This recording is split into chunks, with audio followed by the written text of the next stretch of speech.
Welcome to the Breadbox TTRPG review of The Waking of Willowby Hall by Ben Milton.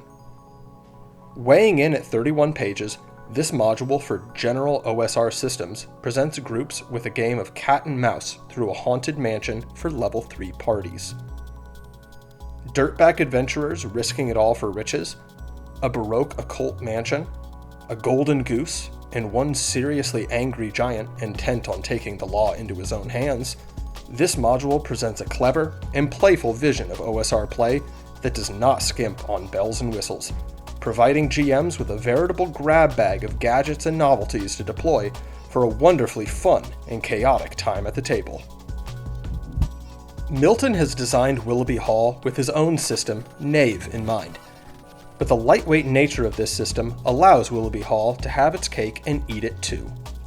There is nothing in here that will absolutely break under the regime of any OSR system. The stat blocks included are dead simple, mechanically effective, and work at a glance. It's this kind of minimalism of design that gets my brain firing on all cylinders. A central conflict in tabletop is the whiplashing back and forth between left and right brain engagement. If I am deeply immersed in creative roleplay as, say, a stuffed owlbear, pausing to study a paragraph of dense information halts the entire cognitive flow that I am enjoying. Milton is concise with these stat blocks, allowing me to glance down, read the 2 relevant lines of mechanical answers I need, and not miss a beat, belting out the noise my taxidermied horror would expel from its preserved beak. The monetary value of treasure, which varies greatly between game systems and can have a radical effect on the pacing of progression, finds a reasonable middle ground in Willowby Hall. It works well in my own game of choice, Shadowdark, and I think that Milton's Knave is a team player with enough mechanical flexibility that it can spread the love around, and how fortunate that is, because there is a lot to love about the contents of this adventure. Willowby Hall is under siege by the giant Bonebreaker Tom. 3 ne'er-do-wells made off with his golden egg-laying goose, Mildred, and have fled into the abandoned mansion with the giant hot on their heels. Armed with the blessed bell of a nearby church that was unlucky enough to find itself in the way of his warpath, Tom unknowingly brings the curse of this building closer and closer to supernatural disaster, as each strike he lands weakens the magical seals placed on Willowby Hall. It's a complete mess. There are a handful of ways that your players can find themselves in the middle of this Cohen-esque standoff, and in all of them, they will be out of their depth. I struggle to think of a single adventure I have run or read that has achieved the same level of success in establishing a sense of urgency, an atmosphere of comedic chaos, as well as outright terror. Bonebreaker Tom serves as an excellent fire under the butts of your players, as well as a mechanical Michael Myers for the GM to manage, with lightweight and intuitive rules. In fact, one could not be blamed for attributing that very title to any number of threats the module places within the mansion's walls that are more than happy to stalk your party with murderous intent.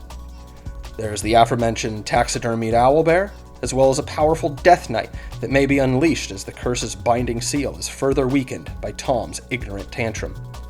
Willowby Hall presents a mansion well established in the pop cultural consciousness. It is part Spencer Mansion, part Clue, and delivers on packing into its 31 areas as much variety and novelty as you would find in 2 whole Adventure Path books, and in a fraction of the prose.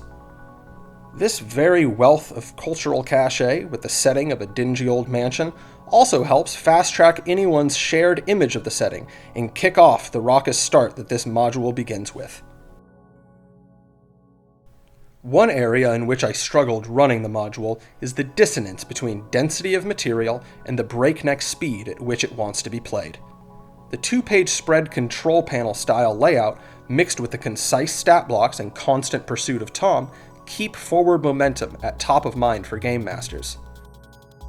At the same time, the cramped and packed mansion, populated with secret passages and eclectic colonial-era trappings, presents many fine details easily glossed over.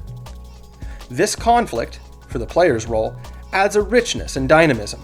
Content that is missable adds tremendous depth to gameplay. But from a game master's perspective, I often felt rushed at the table and never fully on top of what was happening. Did I miss a detail? Did I underemphasize a hint for a hidden door?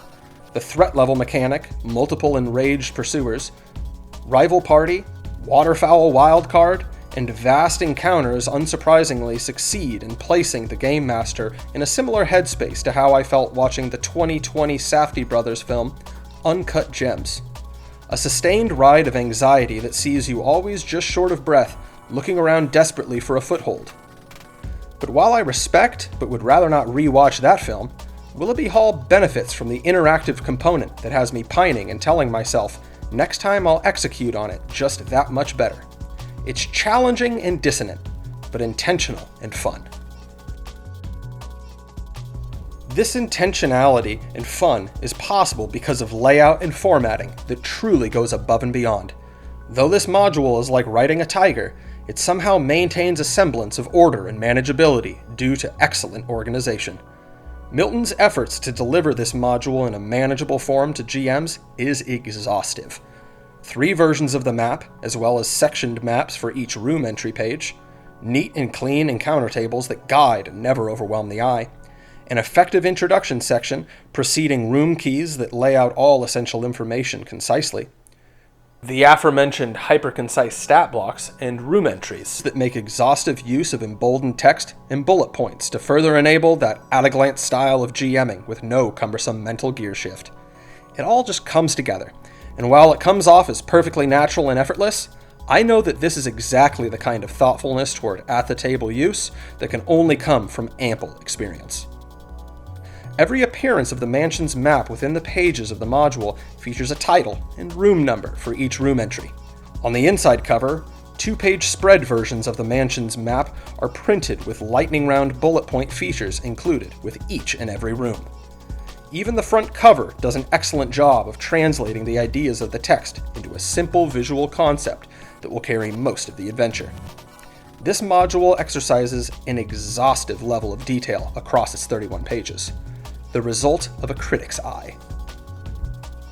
The Waking of Willowby Hall manically crams in idea after idea. It does so with an upbeat and fun tone, which can still offer many opportunities for grim turns.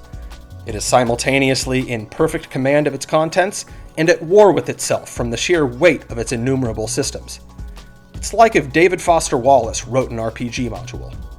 You will run it and see it over and done long before all of its rocks are overturned and thoroughly inspected.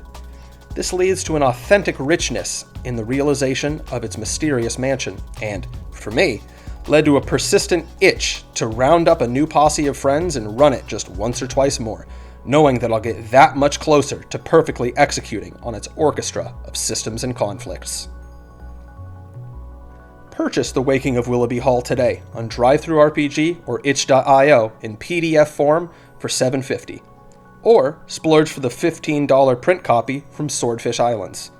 Experience a dungeon module that presents a memorable foobar for your players, a tabletop book of Sudoku for GMs, and a lesson in game design that has the potential to reshape your game.